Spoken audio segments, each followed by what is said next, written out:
মামা এই যে 15 তারিখ থেকে পরীক্ষা মেট্রিক শুরু হয়ে গেছে। আমাদের স্কুলটাকে 79 জন বাচ্চা পরীক্ষা দিয়ে আছে। সব ছাত্র গার্জিয়ান আমাকে কইছে হুজুর দোয়া করেন যাতে মুনাফাটা লিটার পায়, হুজুর যাতে ওলাসাম ফার্স্ট ক্লাস পায়, এই হুজুর যাতে 3টে লিটার পায়। আমি এত লিটার পেলে মামা না চাকরি দিয়ে পার না, ঠিক না বেটি? লাস্টের বাড়িতে কইছে রে তুইও তো বকল মুইও বকল, তুইও বই তুলি পাইছে মুইও পার না। বাবুকে এইবার আফসার হুজুর দোয়া করবে যাতে 100টা লিটার থেকে 1.5 কেজি মাগুর মাছ আনবো, দিনের একটু জল করি খোয়াও।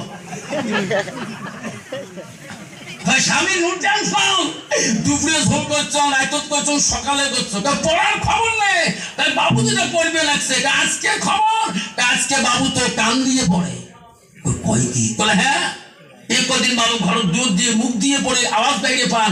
আজকে খাবার ধরে গেল দেহ কানের মধ্যে 2টা মেশিন লাগে দিয়ে তারের উপর টেবিল তো মুই যখন যান তখনই বইয়ের পাতা খালি ঘন ঘন উল্টে, ঠিক না বেঠি? কত বাবা যে ছেলেটা কানের মধ্যে হেডফোন লাগাইয়া মেশিন তো মোবাইল ঢুকি রাখিয়া ওই কানের মধ্যে হেডফোন লাগে, ওই ছেলেটা পাস করতে পারবে? যেরকম পারবে। কবি বলছে ছাত্রলাং অধ্যয়ন তপসং টেবিলাং। কবি বলছে ছাত্র জীবনটা হলো টেবিলের সাথে বসিয়ে বইয়ের সাথে তপস্যা করা। আর বর্তমান যুগের ছেলেরা মা বাবাকে ধোঁকা দেওয়ার জন্য হেডফোন কানে মোবাইল লাগিয়ে নিয়ে ওই মোবাইলের সাথে তপস্যা করে। যেরকম ঠিক না বেঠি? হাত তুললে জান্নাত পাওয়া যায় না সোনারা। জান্নাত গেলাম মসজিদুল বাইতুল্লাহ, মসজিদ আল্লাহর ঘর। ও বাবা মসজিদ আল্লাহর বাড়ি গো, ও সোনারা হাত তুলে জান্নাত পাওয়া যাবে না। কেন বাবা? একটা করে মসজিদের 80 থেকে 90 ঘর লোক থাকে, কমেও 60 জন লোক থাকে।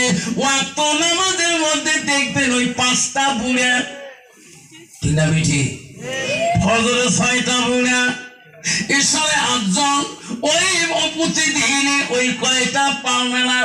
আর কোন সমাজ ওই লোকগুলো যায় না। আমার মন ভাবে রে এনারা কি জান্নাতে টিকিট পেয়েছে নাকি? ঠিক না বেঠি? কান্ত বাবা এইরকম ডিজিটাল মুসলমান আছে না নাই? ওই শুক্রবারে 5 জুমের 6 জুমের পরে বাবা রজনীগন্ধা সাংগাত লাগিয়ে দিয়ে 12টা আজান হওয়ার সাথে বারান্দায় ধুপুর ধুপুর সেজদা একবারে 32 টাকা পড়ি ফেলান। কোন নামাজ পড়লো? মেলা দিন পরে আসুন দেখার পড়ি না, কোন নামাজ পড়লো বুঝতে জানেন না। 5 জুমে পরে আসুন মানে 1 মাস পরে আসি। কোন নামাজ পড়লু? শুক্রবার। তো হুজুর খানে পড়ে নিল, কোন কোন সুরে করলো?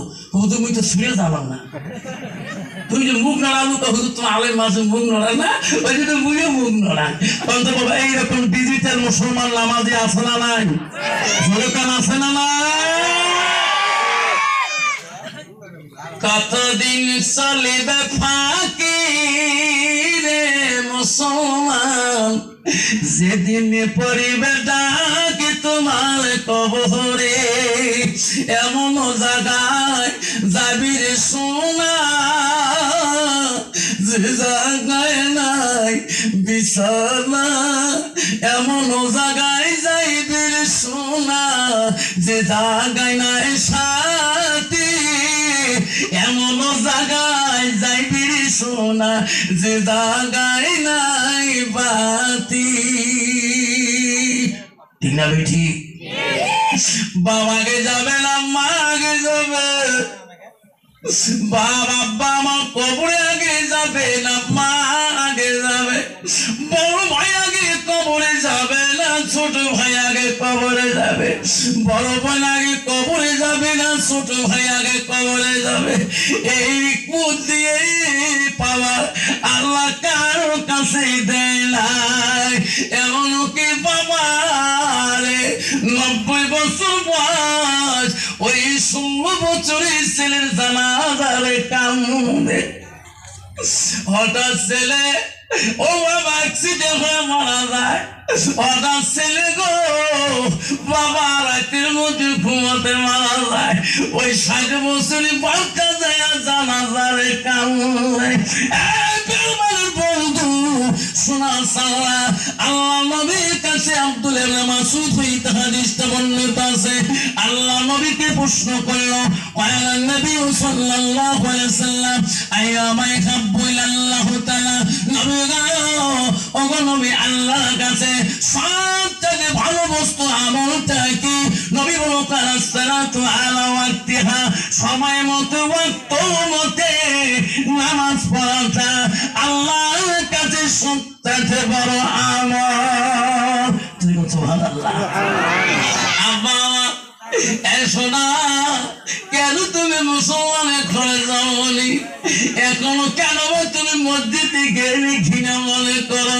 মসজিদে একদম লোক আছে বাবা গেলে কিন্তু দেরি করতে পারে না খালি ছটপট করে আমার পাঁচল দেবে আগত দিয়ে আসে লোকন ঠিক না ঠিক আবার তুমি জানি না মসজিদ হলো আল্লাহর বাড়ি মসজিদ হলো আল্লাহর ঘর কত মুসলমান আছে রে চার দোকানে দেখবেন বসিয়া ফাটাফাটি লেকচার দেয় নামাজের গিবত কয় মৌলানার গিবত কয় মৌলবীর গিবত কয় হাফেজ সাহেবের গিবত কয় মুন্সি সাহেবের গিবত কয় কারি সাহেবের গিবত কয় মসজিদে আযান দিচ্ছে বাধা মসজিদে মুয়াজ্জিন আল্লাহু আকবার আল্লাহু আকবার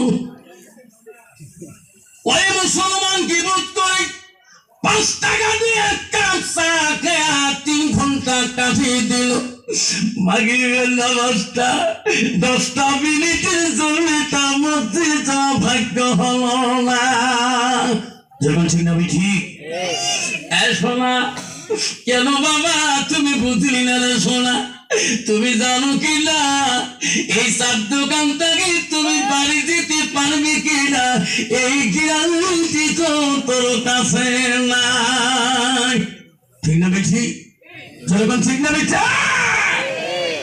উনি চার দোকান থেকে যে তোকে ফাটাফাটি লেকচার দিন নামাজের গিবত কর ওই মৌলভী সাহেব মাওলা সাহেব আমি নামাজ না পড়লেও মরিবেন ঠিক আছে এই ধরনের কত গিরিজের মুসলমান আছে আছে না নাই তোমার বেল ভাঙি সালন লাগাতে নাই বা আমার তো বিশ্বাস আছে কি পাওয়ার দেখায় মূর্তির জীবনে জানাতে হুজুর নামাজ না পড়লে হুজুর আমার ইমেল একটু নষ্ট হয়নি ইমেল কি থাকে বাবা ও তো হালাল হারাম বোঝে না মুসলমান হারাম হারাম বোঝে যদি এক গিলাস পাইছে খাল পাগলা কুত্তে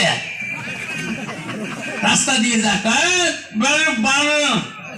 মানে খাইছে আসলে নাই কি হয়েছে কাম্মা রাজা বনে মই রাজা বন গে আমি রাজা বনে গেছি রাজা বনছিস কবর তো সাথে পারে না ফেরেস্তা যেরকম ঠিক না আমি ঠিক মুসলমান যদি মদ না খায় মুসলমান যদি গান্দা না খায় মুসলমান যদি তাস না খেলায় মুসলমান যদি কসু না খেলায় বাপজন আমার ভারতবর্ষের জমিনে কোম্পানি বন্ধ হয়ে যাবে মুসলমান তাস খেলা বন্ধ করে দেব ধুপড়ি জেলা গোয়ালপাড়া আসামে তাসের কোম্পানি দোকান বন্ধ হয়ে যাবে মুসলমান কবরস্থান আড়ালে তাস খেলায় মসজিদের আড়ালে তাস খেলায় আল্লাহ মাদ্রাসার আড়ালে জঙ্গল বাড়িতে ওদের গুরু গুন্দ তাও কয় আখরি মনে তাই পাঠানো হচ্ছে আখরি মোনাজাত তোমার মোনাজাত শেষ হয় না তাই কারণ 18 আসামে তাই 19 তাও আসাম শয়তানকে দোস্ত তুই তো 20 ঠিক না ঠিক